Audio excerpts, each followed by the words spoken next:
Alright, welcome back to another episode of Peanut Butter and Triggered.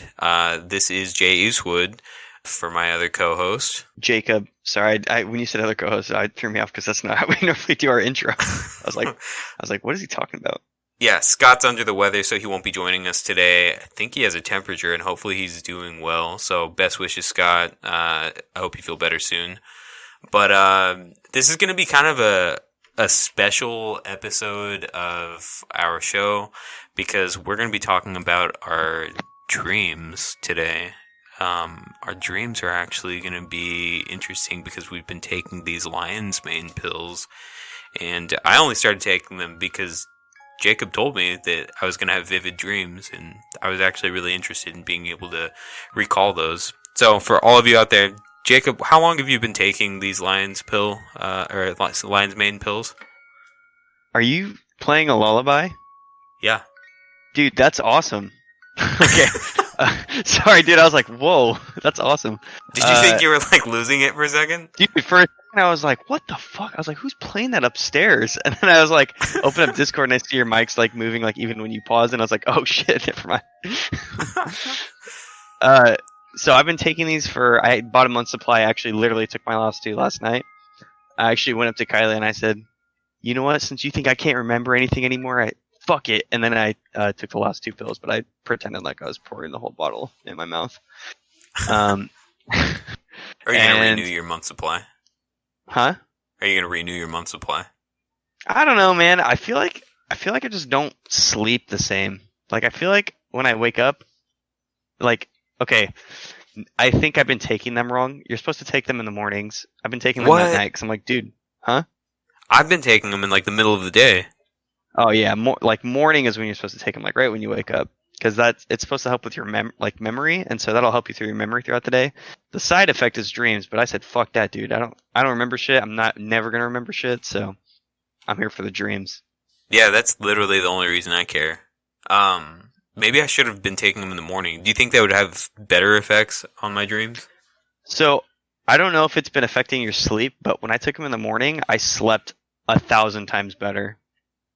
I don't sleep very well in the first place. Oh well, that's your problem then. But yeah, I was probably waking up like 8 or 9 times a night. Like no joke, I seriously wasn't getting any sleep, and then I took them in the mornings, and I was totally fine. Jesus. So, I mean, that was worth it to me. But I don't notice any difference in my quality of sleep. I feel like I'm still getting like decent sleep. I wake up a few times in the middle of the night, but I feel like I'm getting pretty decent sleep.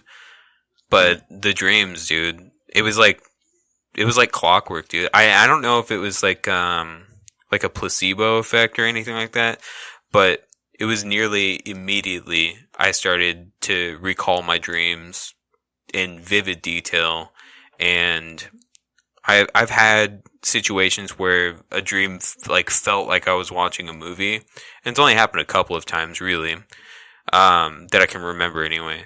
And after day one after taking these pills, I started like getting vivid dreams that felt like I was watching a movie. It was the craziest thing. Yeah, mine actually took 2 days to kick in when I was doing mine. Damn. Well, I punked on you there, bitch.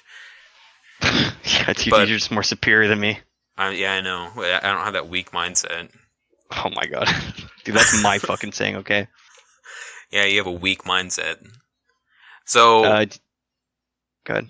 What I was going to say is, do you have any playing, doing, watching, or do you want to just get right into the dreams? Dude, let's just get right into it. I'm actually kind of excited to talk about this. Okay, I'm going to go first because my first one was fucking crazy. So, oh, yeah, you were telling me about this, dude. I'm actually excited. Yeah, so the first one, I feel like it was the most, I think there were the most elements of, like a movie-like sequence. So, from what I remember being, like hanging out outside at a park, like getting like lunch with Danny, who we both know. We call him Panda. But we noticed that a bunch of people were walking up to this building with codes, and they were walking in with nothing and walking out with a bunch of stuff in like a giant parcel. And so we're like, oh, that's super weird. And then we kind of got closer. They punched in a code, and they were all different codes. And then when they opened the door, it was a long corridor to another keypad. And there was somebody at the keypad. And so we're like, oh, this is fucking weird. So we tried to find out like how long the codes had to be, and we tried to take somebody else's code by like seeing what they type in. And then we typed in the code. It didn't open anything because they were probably single-use codes. And so we went on about our day. Next, like, I don't know, maybe a day or so many days later, I don't remember. But we finally got a code somehow because Danny said that he knew a guy that had something to do with this building. And Danny gave me the code, and I put it in, and the door opened. So then we walked through, and the guy that was at the second door wasn't there. So we tried the second code. And the next thing we knew, there was like an alarm that went off, and then me and Danny tried to run off, and then we got separated and then detained. And then what? That's crazy. Yeah, it was fucking scary, dude, because like I didn't know what the fuck was gonna happen. I didn't even know what this code was for, and we realized pretty quickly that it was something shady that was going on. And what ended up happening was, when we got detained, it was kind of like a sting operation. So we got detained by like local law enforcement. Law enforcement kept interrogating us separately. And then I told them like, hey, look, I don't know what the code was. I just noticed something funny going on. And they're like, oh, okay, hang on. So then they talked amongst themselves in a different room. They came back and they're like, hey, we have an idea. We're going to deputize you. And we're gonna have you go and infiltrate this this building. It's actually a drug trafficking ring. Do you feel comfortable with that? And I was like, sure, as long as I'm not gonna get hurt. For some reason, I was super gung ho about it. Dude, there's no way you would have said yes. I know exactly. I would have just been like, oh, you can go fuck yourself. I'm not gonna go into this building, at least not by myself. So I end up going in. Danny already said that he was gonna go in, so we go in separately. But I didn't realize that Danny went in first, and then I get like a text message, and it says like, hey, go get him, he's in trouble. And I was like, I don't know what the fuck they're talking about. So then I'm wandering around, and for some reason, as soon as you get past this second door, it turns into like some weird like, do you remember the Disney movie Aladdin? Yeah. Do you remember how like that marketplace was like a bunch of tents in like a desert? Oh, yeah. Yeah, so it turned into some, like, weird marketplace where a bunch of, like, kiosks and stands had, like, tents and stuff where they were selling a bunch of shit. And like Saturday market, kind of? Exactly. Okay. So I had to go try to find Danny, and I found him, and he was, like, he was hiding from, like, a bunch of people that were, like, looking after him, and they looked really fucking scary. Like, of an ambiguous race. Wearing sunglasses, giant, tall, big, buff dudes that were like, they had like earpieces in. So I was like, oh fuck, this looks serious. So then I finally go walk up to Danny and I was like, hey, what the fuck are you doing? We gotta get out of here fast. And he was like, no, I have a contact. We need to save her. And I was like, all right. So then we walk up to the lady, and the lady like has the hots for me, and she kept like trying to come on to me, and I was like, hey, you know, this is actually not the right time or place. And it got to the point where I was like, you know, I know what you're up to. I can get you out of here if you need it. And she's like, no, you can't save me. And I was like, yeah, well, you know, you don't really have anything to live for if you're kind of a slave to this whole like drug trafficking. And then like somehow I convinced her after I said something pretty suave. I can't remember what I said, but as soon as we got out, we were in a high speed chase, and one of my old friends like called and said, hey, I need you to pick me up. And I picked him up. And I dropped her off, and then it turned into a completely different dream where I was, like, racing cars. And then that was it. That's all I remember. The cops, like, just weren't chasing you anymore? No. Or not the cops. But you weren't getting chased by cops. You're getting chased by the drug people, The right? bad guys, yeah. The bad guys, yeah. Okay. And it turned into just, like, a car racing dream, and that's it. Dude. Okay, your dreams are way more, like, elaborate and story-like than mine. Well, And mine kind are of, very except for the short. part where like the story just like went off into nothing and it turned into a car race. Yeah, but like, dude, mine, I don't know. Mine are just different. Like mine, I feel like mine are just really short and quick. They Well, it's feel a lot longer yours. than they actually are. Huh? Well, it's yours. Oh yeah.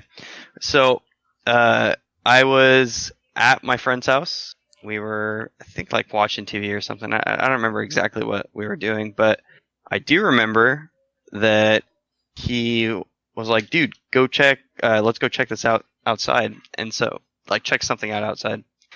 And we went out on his deck. So he kind of lived in like a manufactured home, and then imagine like you know what an awning is, like that goes over like a deck. Yeah. So it was like a metal awning, and it had like two posts that came down into the ground. And so these posts were, I like not even kidding you, like maybe 1 inch by 1 inch. Like they were tiny posts. And I like ran and jumped off the deck for some stupid reason. I don't even know why I did that. And I ran into this post, and I I snapped it in half in my dream, but this is the part that doesn't really make sense. It was still like intact even though it was snapped in half. Like it was like snapped in half, but I like put it together. And Was it just lo and bent? behold, no, it wasn't bent. It was weird. I knew I snapped it in half, but when I put it together, it's like it wasn't ever snapped in half. It's kind of Oh. trippy. But so I snapped it in half, and then I noticed that the house was starting to fall. So like, little post was holding up the entire fucking house, the whole thing, and I basically was sitting there holding it, and my friend was like, "Oh my god, dude!" So when I say like holding it together, I mean like it was Like Spider-Man it was holding the webbing together when he was trying to stop that train. yeah, kind of. But imagine instead of like a house like falling and crumbling, like imagine like a card from like a deck of cards is like Yeah. standing straight, and then it just falls over. Like it was like it would have like folded over into like nothing, like in a flat piece. Ew, what the fuck? Yeah, it was weird. And so like I could literally just like move the house like back and forth if I wanted to. Like the entire thing from this one stick. And I was literally just sitting here uh holding it together, and my friend was like, "Dude, don't worry, my dad knows how to fix this." And I was like, "Okay, awesome, sweet." So I'm sitting there holding this stick in place and waiting for him to come back. And dude, it like kind of turned into a nightmare. So I was standing there, and I looked down at my feet, and there was maggots in my like crawling around on the ground. It was like dirt. It was just dirt. And I look at my feet, and they're like in my foot, like Oh my god. yeah, dude, it was gross. So They're like imagine crawling like through it your looked like a skin. worm. Yeah, they're like going through my skin, dude. So they looked like a worm, kind Yeah. of. I'm trying to think of a really good way to describe this. Like it was So penetrating your skin and it was like wriggling into your body. yeah, but like a little part of them was like wiggling out too. Like Yeah. I could. Yeah, So I was literally the sitting second there half is for like dangling hours out. just pulling them out. Wait, what was that? There's like the second half of the maggot or the worm that was just dangling outside of your skin. Yeah, dude, it was gross, That's like disgusting. super gross. But I basically was sitting there pulling them out, and I knew that when I was pulling them out that it was supposed to hurt, but I couldn't feel it. But I was like, ah, man, this is gonna hurt. And then like I didn't feel anything, so I was like, oh, whatever. And so I was just sitting there, just pulling them all out one at a time. Fuck. And then my friend's dad shows up. He fixes the house, and I can let go of the house from holding it. And I sat down on the chair. I still had some maggots in my foot, so I just sat down on like a camper chair, pulled these maggots out of my foot, and then that's it. That's the weirdest fucking dream. Dude, it's like There's like no it rhyme or doesn't even reason make behind sense. it. Yeah, there's Huh? no rhyme or reason behind that. No, dude, Not it that was mine the had. dumbest dream ever. Yeah, not that any of my dreams had any sort of like rhyme or reason behind it, but like that one's just like super abstract. Dude, so Danny, in your dream, was he like? Did he say like bro and dude a lot? Oh yeah, and he asks me dumb questions all the time. So like, if anybody knows Panda, he's like the king of questions. So I remember specifically the questions that he would ask me sometimes. So like when we were having lunch or something like that, he was like, "Do you see that?" And I was looking right at it, and it was like the people that were putting in their code in this keypad, and he was like, "Bro, do you see that?" I was like, "Yeah, I see that. What are you talking about? The people putting the code?" And he was like, "Yeah, what kind of code do you think that is?" And I was like, "It's an entry code, Danny. Like you put in a code and it opens the door." Do you think we could get one of those? I was like, I don't know. We'd probably have to watch somebody put their code in and then maybe try it after them. And that's the only reason like why I wanted to try it. And he goes, "Do you think we'll get in trouble?" That's literally Danny. Dude, that's 100% exactly Danny. You know what's so funny is that each of these dreams I had some sort of association with like right before I went to bed. I was literally talking to Danny right before I went to sleep and he was in my dream. And my next dream I was watching a TV show and the characters from the TV show were in my dream. That's trippy. Yeah. But I think yours is fucking weird. Yours like scares the shit out of me. Dude, it's like one of the like could you imagine? That'd be like such a good way to torture somebody. Yeah, dude, it seems like one of those like weird like those art house abstract films that like aim to be like discomforting. Like that's their sole purpose. Yeah. Oh yeah. Yeah. Dude, my next dream's actually it's fun, but it shouldn't be fun. And the only reason I say that is because of like the characters that are in the dream and what I'm doing. So right before I went to bed, I took my pills, laid down, watched a TV show. I was watching 1,000-Pound Sisters, and one of them is like, she just got COVID. She is literally dying, and she refuses to change her diet because she doesn't know how. And what ended up happening is that she had to like check herself into like a rehab facility because she's addicted to food. So I went to bed and I realized that I pretty quickly, like after a while, I don't know, maybe I'll get to the part that I tell you I realized it was a dream, because eventually, I don't know if this is for you the same thing, but I actually know that I'm dreaming. I can't affect the dream in any way, but I know that I'm dreaming at a certain point. That first dream that I had, I couldn't tell if I was dreaming or not. God, see, everybody keeps saying that they like that's the take them. They're like, "Oh, dude, I could realize I was dreaming." I'm like, dude, that's what I want. I want to know that I'm dreaming so I can like just like go have fun. Yeah, but the thing is, I couldn't manipulate it. Like, at least not the way that I wanted to. So to paint this picture, I for some reason was in Puerto Rico. And there was like the grand opening of a Puerto Rican Disneyland resort, and it was a world with no COVID, and I was there for some reason with 1,000-Pound Sisters, and I don't ask me why or how, but they invited me, or I invited them, but by that time we were already at Puerto Rico, and we had this like giant hotel room that we all shared.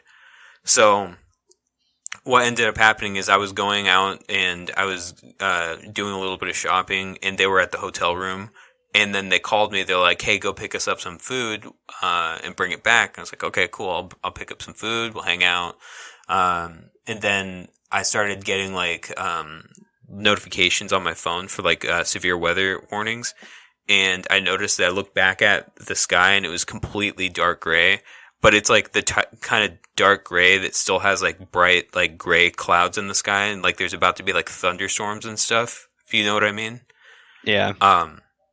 So I remember I was like, "Oh fuck, this looks really fucking crazy. I'm gonna get into the car and I'm gonna see if I can hurry this up because I don't want to be caught in the rain." And I was driving. It wasn't like exactly the Jurassic Park like Wranglers, the Jeep Wranglers. It was the same model, but it didn't have like the decals or anything. So I was driving around in this Jeep Wrangler, and I realized pretty quickly that at this point I was in a dream, because like I don't have a Jeep Wrangler. Why am I hanging out with 1,000-Pound Sisters? This guy looks way too fake. And then I was like, "Oh, this is a dream. I better get back and relax or something. And so then after that, I realized that I was like, oh shit, something bad's about to happen then. So then I look at the horizon and I see this giant tidal wave coming at the island. I was like, What? oh fuck. Yeah, dude, it was so fucking scary. And so I was like, I'm gonna try to outrun this, but I gotta go get the 1,000-pound sisters and we gotta make it out alive. Oh, So then good yeah, luck, dude. I know. So then I finally get to the hotel because it was like maybe like 500 yards away. It wasn't too far. So I was driving through the parking lot over like curbs and stuff, and there was already like maybe a foot of standing water. So like I had to drive really fast but really carefully. And I'm trying to call them. They won't answer their fucking phone. And it's the stupidest fucking voicemail. I was like, hey, y'all, without pound sister. And I was like, dude, answer your phone.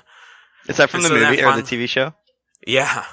So then I'd like knock on the door. And I'm like banging on the door because I didn't have my key for some reason. And I was like, hey, open up.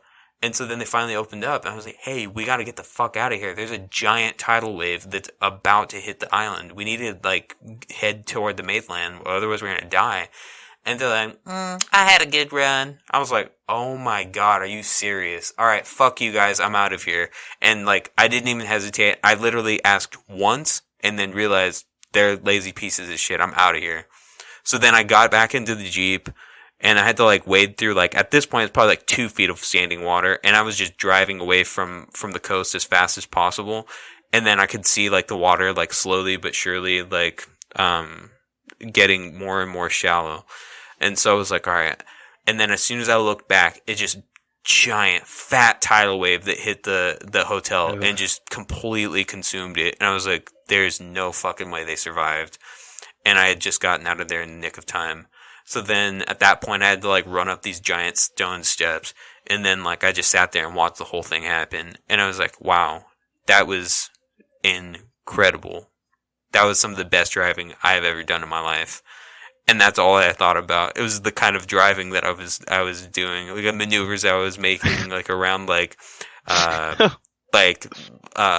street lamps and like jumping curbs and shit. Now I thought about it like after I woke up too. I was like, why the fuck didn't I just drive up the steps instead of run up these steps? I could have just driven up these steps and had plenty of time to like just witness the devastation and the destruction of this tidal wave that's destroying this hotel. So this tidal wave just destroyed this hotel and potentially killed like hundreds, if not thousands of people. And then they get over and you're like, damn, I'm a good driver. Yeah. That's it. That's it, dude. And I don't even know why. God. When I woke up too, I should have felt way worse. I should have felt some sort of remorse, even though I had nothing to do with the tidal wave. But all I was thinking about was like, that looked awesome. I can't believe I outdrove a fucking tidal wave. And I still can't believe I had enough time to look back and witness the destruction. And then I went back to sleep. Did you record it? No, I didn't. Dude, what if you recorded it in your dream and you woke up and it was actually like on your phone? Then we'd have some sort of phenomenon to, I guess, sell to somebody that has something to do with sleep studies. Yeah, I guess that's true. Yeah. And then we would have to do this podcast. I thought you'd freak out. Oh, no, I'd freak out. I think you'd be the second person I told. Second? Yeah. I would tell Dude, Katie I'm first. way more important than Katie. No. Oh, yeah. No. You just don't know it yet. Well, you're going to have to prove that. Really? Yeah. Alright, well, I'm about to one-up you with my next stream. Okay. Are you ready? I'm ready. This one's also really fucking weird. So, when I was a kid, I took Taekwondo. And... You'd laugh, goddammit. So right. My brother took Taekwondo too. He was really good though. Oh, I would have kicked your brother's ass. Yeah, right. You'd have fucking ripped your heart out through your chest. Yeah, okay. Well, he would have ripped my heart out, and then he would have realized that I actually activated my sacred fucking Taekwondo jutsu that gives me 7 fucking hearts. Then I would have ripped his fucking brain out of his skull. And then he would have activated whatever karate move thing that he would do, and then he would be like, "I don't need It's a heart impossible. or a brain or anything like that." It's literally impossible. There's no way. Okay, whatever. He would have whooped your I'm ass. the only one that can do that. And then he would kick you in the gut and give you a stone cold stunner. Dude, no way. That's not even my weak spot, dude. If he would have hit me in the nuts, I would have believed you. But hit me in the gut, dude. I'll take those all day. After those stories, I don't even think that your nuts are your weak spot anymore. You've literally had your nuts shattered. Yeah, I know. Well, dude, I always get hit in the nuts. That's what sucks. But right, let's hear your dream. I was in Taekwondo, and basically, I was my age, and we're like practicing on the mats, just like Taekwondoing it up, and there's this baby laying on the mat randomly crying, and it's this guy, or no, sorry, it's this guy, dude. What the fuck am I saying? This baby puked on itself, like like the little baby vomit. No, like the little like when you like puke up like stomach acid, it's kind of like yellowish. Yeah. Like when you puke and you don't have anything like in you, so you just puke. You literally just puke up stomach acid. It's like gross. Yeah, I know what you're talking about. Okay. So he like threw up on himself, and I was like, dude, that's stomach acid. He's gonna burn himself. And so I pick up the baby and start like take him to the bathroom, and I just like turn on the sink, and I start wiping off like filling up my hand with water, and then I put it on the baby, and I'm like wiping off all this puke. And then for some reason I knew that this baby was actually my baby. Like it was like my son. I had no idea at first, and then like just randomly I was like, oh yeah, this is my son. And so I sat there, got the baby all clean. He had like little like red marks on him because he like got a little burn. I was like, oh, you got a little burn. I was like, it'll be okay. And then I fucking walk out of the Taekwondo door, or, like bathroom door, and I'm in the fucking fish market, and I'm like showing my mom and Kylie like our new baby that I just found. Was it news to Kylie that you had a baby? No, she like knew that it was our baby. It was so weird. What? And dude, it was crazy. And she also and then like our baby was like grown too. Like it was like an infant when I was holding it. And then when I went out of the fish market, he was like I don't know, maybe like 3 or 4. I don't know, I'm not good with like baby ages, but I'd say 3 or 4 is probably a good age. Or past a toddler? Yeah, like he could walk and talk a little. Like he could understand if I was like, no, don't do that, you idiot. Yeah, pretty much. Like it was like it's like the same mentality as me right now. Damn. But I was more mature because it was a dream. That baby must be stupid. Thanks. Don't talk about my baby like that. But then I basically just took the baby home, and Kylie and I raised it. That's like literally my dream, dude. That's what I'm telling you, dude. Your dreams are way better than my dreams. I think that the funny part about your dreams is that they make even less sense than mine. But even at the same time, like my dreams don't make any sense either. Like if you really like sit down and think about it, they're like the difference between your dream and my dream. So my friend who like introduced me to these, he's been like writing down his dreams, and dude, he's been like coming up with these crazy like he'll write down his dream, and then he'll see if like he can pick anything out of it, and see if it has like any meaning in his life. Yeah. And dude, like the first time I told him, like, dude, I had a crazy dream, he'll be like, oh, dude, what is it? And I'll like tell him, and he'll be like, I don't even get why you dream that. He's like, you can't even pick any of that out and like think it, like see if it relates to your life. He's like, dude, your dreams are just stupid. I'm like, yeah, I know. Dude, it's like a waste of money. What kind of things is he picking out? Just like this is Kyle, right? Yeah, it's Kyle.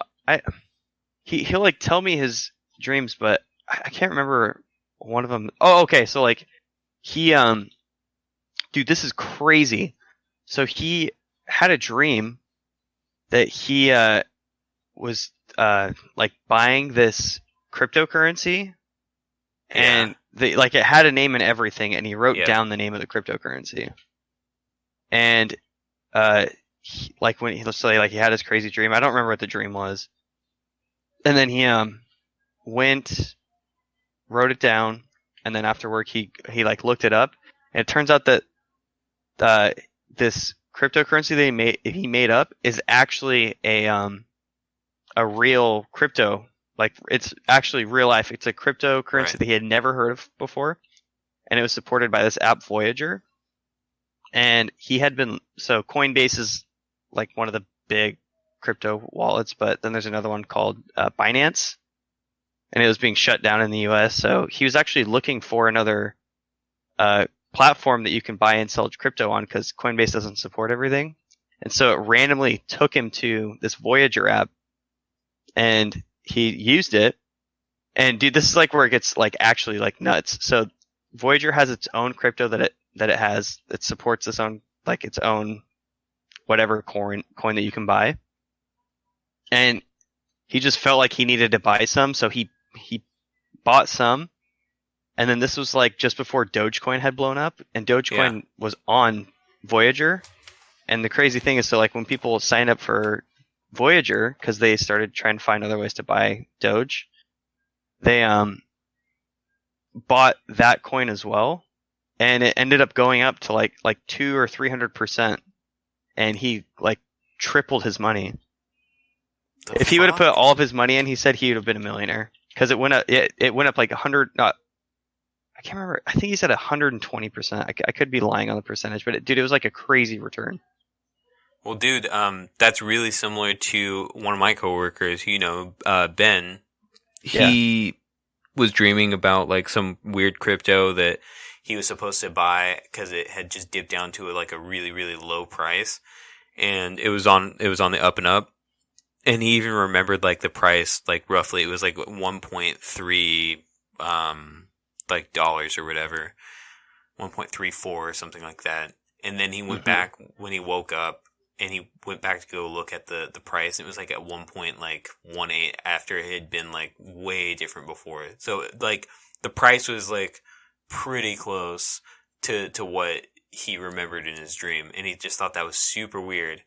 And not that it's like unheard of to be able to be like, oh, my dream is like telling me to do certain things, because like your brain like remembers stuff and just kind of gives you like breadcrumbs in your dream, and that's what it ended up being. And I'm sure that's what it ended up being for Kyle too. Like it gave him this breadcrumb of some like crypto to buy when he didn't even realize it consciously.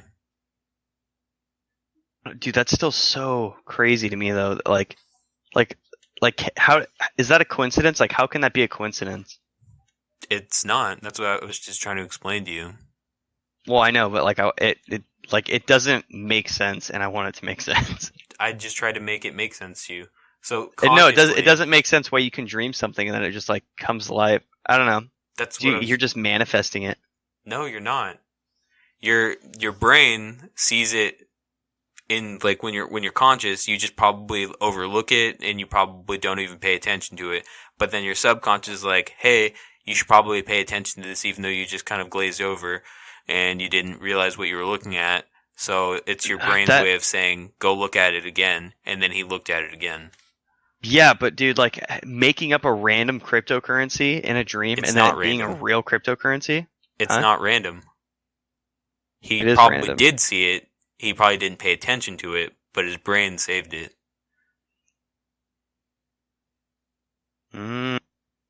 Yeah. Now it's all coming together. Right. You have to shed that weak mindset that you have so that you can actually understand what I'm talking about. You need to start coming with more original comebacks. These are my comebacks, okay? No, I just know how it bothers you. So you know how like a lot of my dreams made sense? Yeah. Somewhat. Like there was a story to it. Yeah. This next one kind of doesn't make any sense. Okay, so it's like a Jacob dream. Cool. Kind of, yeah. So I was at like a demolition derby, and I realized that like one of my old coworkers who I worked with when I was like taking phone calls, he was my supervisor. His name is Jordan. I realized that he was participating in this demolition derby. I was like, oh shit, this is cool.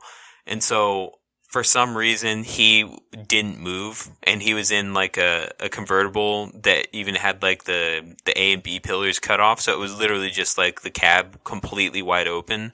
And he didn't realize it, but there was a crane that was dropping stuff to make things more interesting. But like, you know, like when they crush a car and they cube it. Yeah. So the crane was dropping stuff like that. And what I didn't realize is that I was supposed to be signaling to him. And like I had just been dropped in the middle of the stream and I was just kind of in awe. But then I quickly realized that I was supposed to be signaling because I saw other signalers like off the side of the actual like field. And they were like pointing at the crane and stuff. And Jordan was just like in this car, not moving, just waiting for me to say something, waiting for me to do something. And this crane had just dropped this giant piece of debris right over his head, and it just smashed him. It squished him like a bug.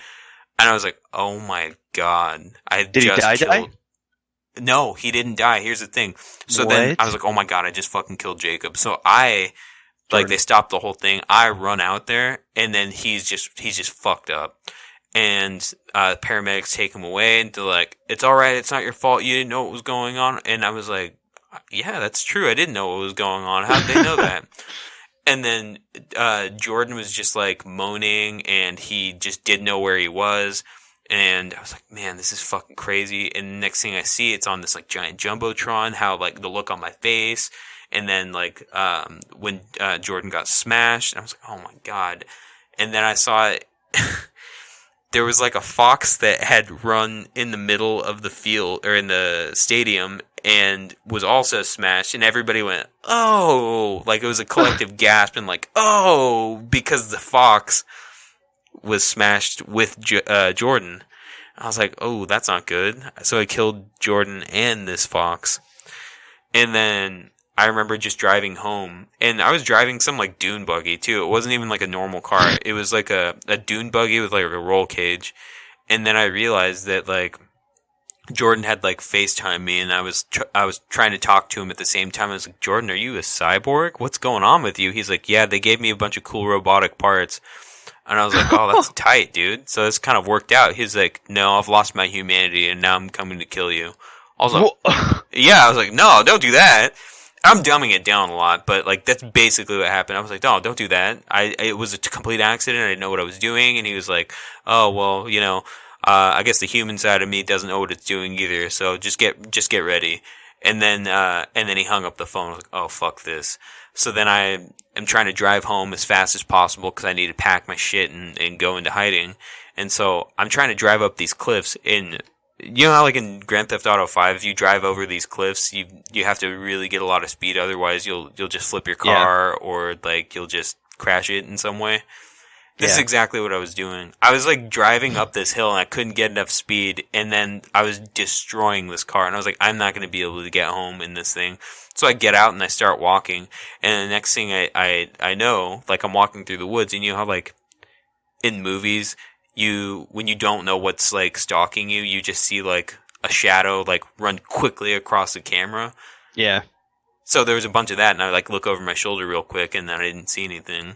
And then it like runs quickly past my other shoulder. I was like, oh shit, what the fuck is that? And so then like next thing I know, there's this fox sitting in front of me. I was like, oh, that's not the same fox.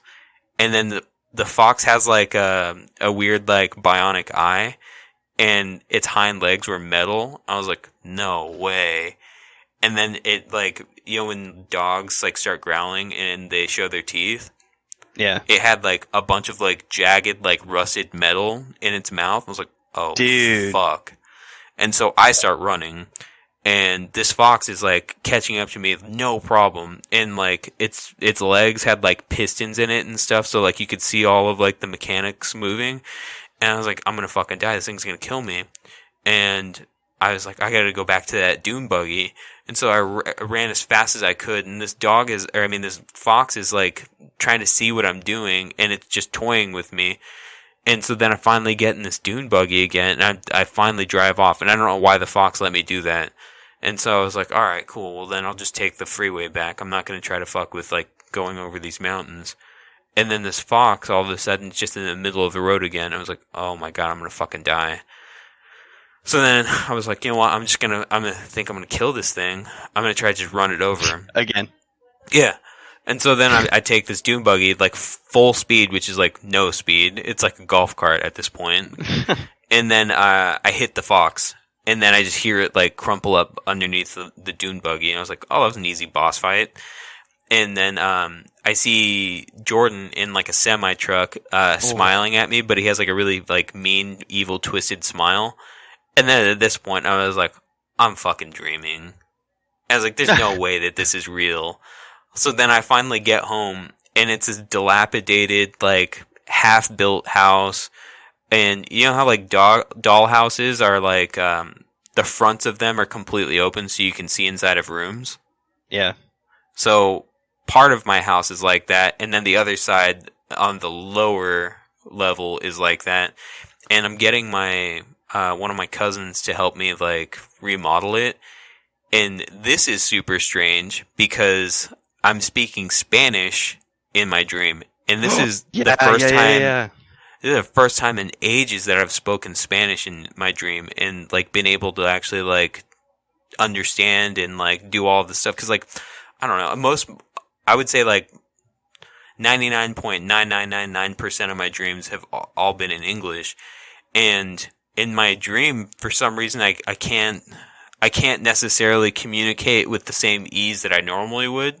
And then my cousin is noticing that I'm struggling. So like we'd rattle off a few sentences about what I would like him to do to my house.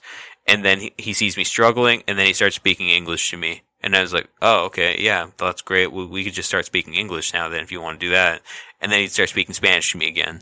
And then I would start speaking Spanish to him, and then for some reason I would struggle on a word, and then he'd start speaking English. And it happened like 5 or 6 times.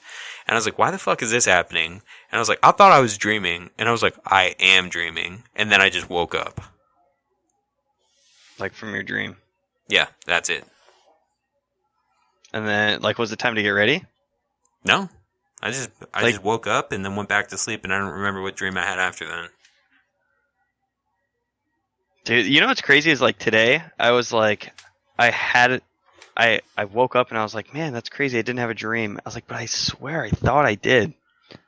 And then, like, I would say at like 12 o'clock or maybe like 10 or 11, I was like, oh, I remember my dream. And I didn't write it down. I should have because I forgot it again. Are you writing down your dreams? No.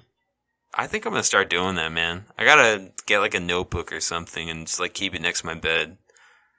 Dude, so do you think like none of your dreams have even had meaning at all, right? None at all.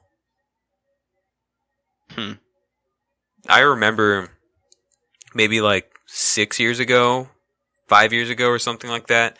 I had this crazy ass dream, and I dreamt that my dad and my mom and I lived in like an old timey Mexico setting, and we lived on like a really humble like agave farm, and my mom died of like some sort of illness, right, when I was super young, and then it kind of like goes through like this time warp, and it cuts to like maybe, I don't know, 10 years into the future. My dad is this like super powerful like kingpin in the town, and it's like the equivalent of like a cartel, and he's shaking down like all the pueblos around his agave farm, which has grown in size like by like tenfold, and everybody hates him. I'm the sheriff, and they think that the only reason I'm the sheriff is because my dad is this agave kingpin, and this is set up exactly like a Western too. And then I remember like saying to everybody, like, you know, nobody's above the law. I'm not above the law. My dad's not above the law. He'll definitely get his day in court if I can prove that he's done something wrong. And they're like, look, people don't even have enough money to eat. And it showed a bunch of like poor, like disheveled, like looking people basically living in shacks. And then like it cut to like a couple of nights later where like somebody's being shaken down for money, and they don't have enough money, and they're about to get killed by one of these henchmen, and then this bandito comes up and then just kills these henchmen, and then he hangs them up in the town center where there's like statues and stuff, and he hangs them up over there with like a sign. I can't remember what the sign said, but it probably said something like "We're coming for you."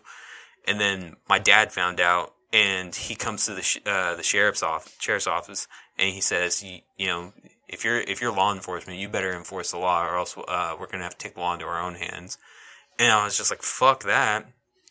So I find out who this bandito is, and I basically wait for one of these henchmen to like try to shake somebody else down, because I knew he was gonna come after somebody else. And like me in this like dream as a Western, like I can tell that I want to do the right thing, but I'm afraid to do the right thing because I don't know what it's going to mean. I don't know if I can stand up to my father, and then even if I do stand up to my father, I don't know what that's going to mean. Is he going to turn his back on me? Do I even really care? Do I really have the same relationship with my father? I don't even know.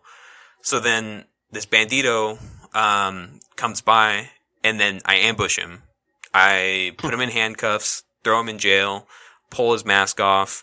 I find out I've never seen this person in my life. And then he says, I'm doing what you can't do, and I'm making a difference here, and I won't stop until everybody here is free.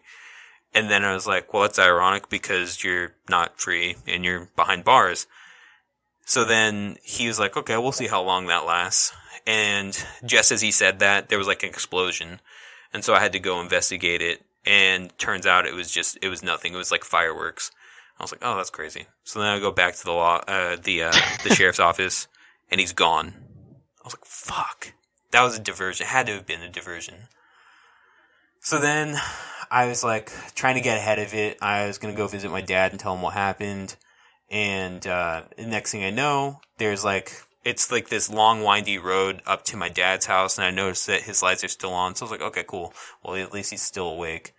And then I go up to the gate to his mansion, and his two like door guys are dead. I was like, oh shit. So then I have to walk through the gate, and I'm basically like walking through like just a trail of bodies and blood. I was like, oh fuck. So I have my gun drawn at this point. And then I get into my dad's house because the door was like open already. The front door was open. And then I walk up the stairs, and this bandito has a gun to my dad's head, and my dad's on his knees, and he says, shoot him, you worthless piece of shit. And he was talking to me, and I was like, what? I can't shoot him. He hasn't done anything wrong. And then he was like, clearly you're blind too, because you didn't see that he killed all of my men. And then I was like, oh, fuck. And I start hesitating. And then he was like, kill him before he kills your father. And then I holster my gun. This was like the fucking epic piece of my dream. I holster my gun, and then I said, my dad died with my mother. And then I turned my back, and there was one gunshot and a body that hit the floor. And then I woke up. Dude, so this stream is nuts. It's tight. It was awesome. How long ago was that dream? Like 5 or 6 years ago. And you remember it just like it was nothing. Yeah, dude, because I remember it inspired me. I wanted to like write it into a Western, but like I didn't realize that like screenwriting was super hard, and there was like a really strict format.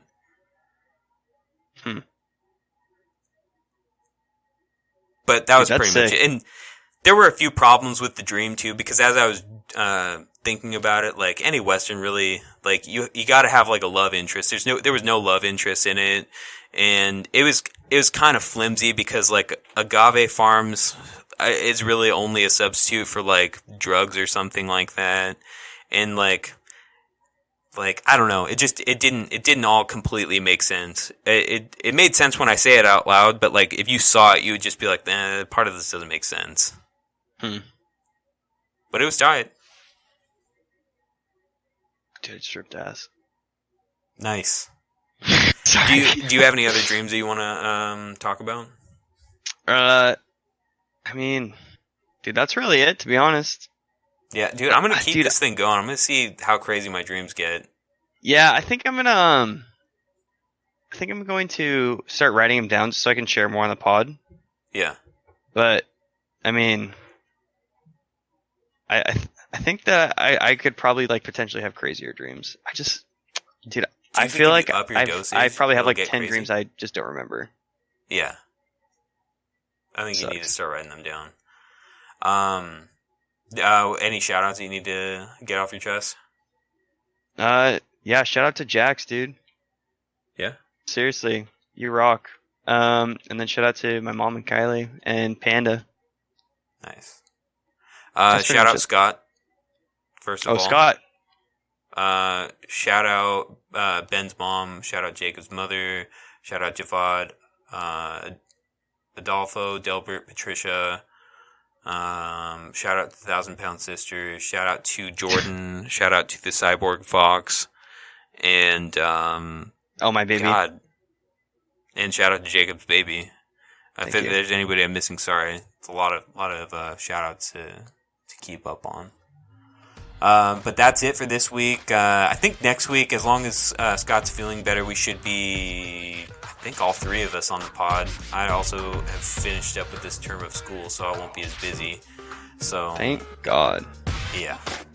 So it was a pleasure. We'll see y'all next week. Love yous. Laters. Peace.